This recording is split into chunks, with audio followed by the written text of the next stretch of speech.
Kristy, and I'm a farmer along with my sister Hannah, and I'm also an agricultural scientist. So I'm wearing 2 hats. And I also studied zoology at university, which is the study of animals. So we've both got a few different hats that we cover, but we both are really interested in farming, and we co-manage the farm down in Deans Marsh with our parents, Andrew and Jill. Yeah. So I'm just going to put up a little slideshow, a few photos for you guys. I'm going to share my screen. Can you hear us? Yeah. Great. Great. All right, we're going to share our screen.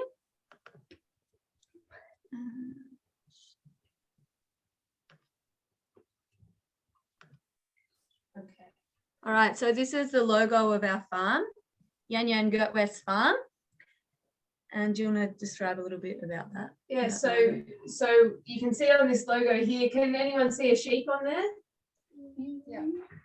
Yeah. And what else can you see in there? Can you see some plants and trees? Yeah, that's right. Yeah, well done. So that's exactly what our farm's about. So we're all about having trees and sheep on the farm. And if you look down really close in the corner, you might spot another little animal down there that we've actually got on the farm. Yeah, well done. I actually have this fantastic video of an echidna running from one lot of trees to the next across the paddock, and the sheep chasing it and having a sniff and then getting scared and running away. So we might send it through to your teacher, to Jane Johns, Mrs. Johns, so you can have a look at it after this. So we're going to tell you a little bit about what we do on our farm and how we try to integrate looking after the environment and farming at the same time, because we think they're both pretty important and we think that they can work together very well. So on our farm, as you guys know, because we heard you guys are pretty well informed, we've got sheep. So mainly they're for meat, but we get wool off them as well, which is a fantastic resource to use as well. So get as much woolen clothing as you can, because it's really good stuff.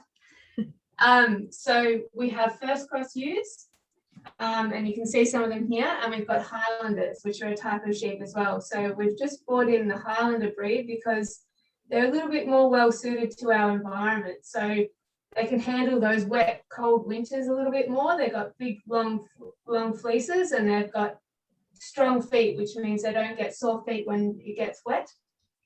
And the wool can handle the wet weather a bit more, whereas sheep like merino sheep can't handle the wet weather quite as much. So they can have problems in their wool, such as they can get fly blown, which is pretty awful when they get maggots and things like that. It's pretty yucky and not very nice for the sheep. And they can also get wool rot, which is when there's too much moisture in the wool and it can actually start to rot, which isn't too good either. So because we're high rainfall, we're trying to find a sheep that's more adapted to our environment.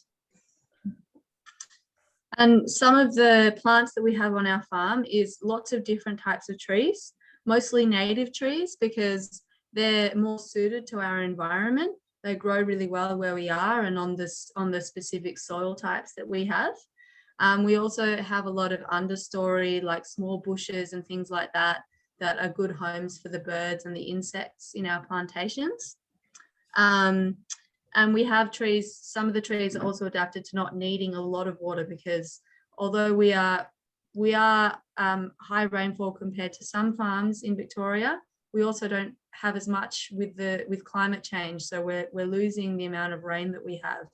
So we're trying to find plants that are going to be adapted to the changing conditions and temperatures and amount of water we're getting on our farm. And we also can be prone to having droughts and things like that. So you can have a really low amount of rain for a couple of years sometimes, and it can be really hard to keep things happening on your property and keep the ecosystems alive. So having trees there with those nice deep roots, they can reach all the way down and find all that water down in the soil that can keep them alive during times like that, which is really important.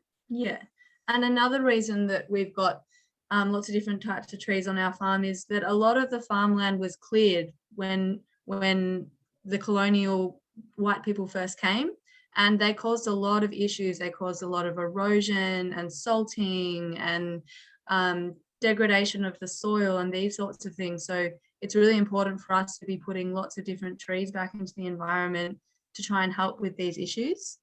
So we're trying to increase the health of the environment and increase the biodiversity that's on our farm. That's right, because it used to be way more biodiverse than it is now. So we want to try and bring back all those plants and animals and insects and birds and all sorts of different things back onto our landscape, so it can become a much more healthier system for everybody. Yeah. So we might talk a little bit about what agroforestry is, although I think you guys might know a little bit more than us by the time you've been taught by Mrs. Johnson. Anyway, what we think agroforestry for our farm is about helping the environment and also giving us a profit so that we can make some money off it at the same time as well. So it's about planting trees for two different reasons: for conservation, to look after the environment, and to get an income. So we sell some of the timber, but we don't sell all of it. So we have some timber that gets sold to make paper. So maybe even some of the paper you guys are writing on, that sort of thing. And you can see in this picture the trees in the background, all those sorts of trees, they get sold for paper. And then we prune our trees, so we're cutting off the limbs off the sides of the trees, and they grow into nice straight logs. And then we fell those logs and sell them as high quality timber for things like making furniture and things like that. And so since planting the trees, we found that we've had a lot more birds, a lot more wildlife, a lot more insects, and just in general, a much healthier farming system. It's also a much more beautiful place to be. We love being on the farm, and we have lots of friends and family and young people your age that like to come out and hang out on the farm because it's really beautiful.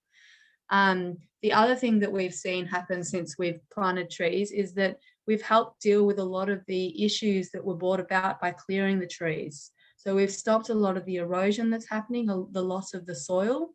We've slowed down the movement of the water through the landscape, which helps us retain nutrients, which are really important for the environment as well as for the food that we're growing.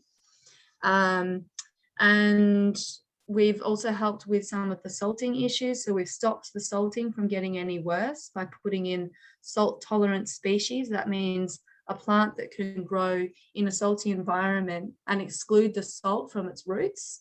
So it means it can be healthy and still flourish, but stop the salt. And what it does is it also puts roots deep into the water, into the soil, which reduces the water level, the water table, which helps take the salts back down, which is a really important part of trying to stop salting issues. So, and one of those things, so when we're trying to address those issues, it's really important to put the right types of trees in the right spots, in the right places. So one type of tree that we put in along our waterways is a she oak. I don't know if any of you guys know what a she oak is, but it's got a root system that's really fibrous. So that's good, you know what it is. But so it means that there's lots of hairy roots, and it holds all the soil together and it stops that erosion happening. We also put the salt tolerant species in the salt affected areas, and then we plant other species in different areas that are suited. So another type of species we've got there is spotted gum, which is a really good timber for making things like axe handles and decking and things like that. And that tree we actually put along a lot of our paddock lines and things like that, because it allows the grass to grow right up underneath it, because its roots go down really far into the ground, which means there's less competition for the grass at the top, which is good for our sheep, so there's more food for our sheep. So another reason that we really like to plant trees for both biodiversity and profit is that when you're farming, it can be really hard to make money and for your business to survive. So it's really important that when we do things for us on our farm, that we do them for both environmental reasons, but also for a way that we can get some finance and some money coming into the property.